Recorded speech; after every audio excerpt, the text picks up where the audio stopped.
The rain didn't wash away the mud. It just turned the village square into a gray, slick soup. Kaelen wasn't the hero anyone had expected. He didn't have a broad chest or a shimmering blade. He was a baker with flour permanently etched into the lines of his palms and a slight limp from a childhood fever. But when the river breached the retaining wall, Kaelen was the first one standing in the cold, rising dark. The breach. The town of Oakhaven sat in a valley, protected by a stone levee that had held for generations.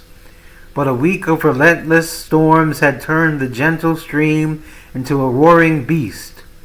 At midnight, a crack like a thunderclap echoed through the streets.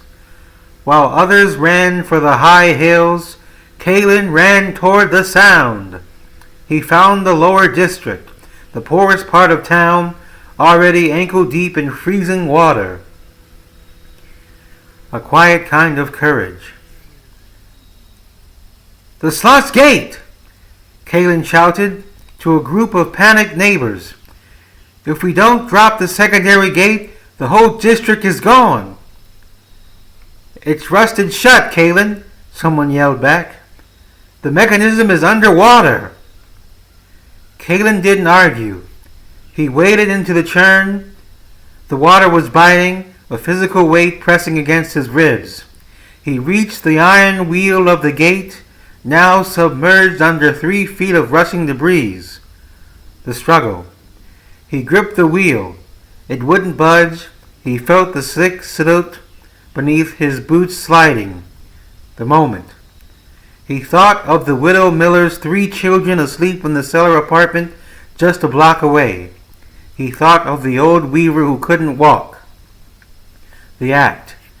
Kaelen didn't find magical strength. He found the stubborn, grinding grit that comes from kneading dough for 20 years.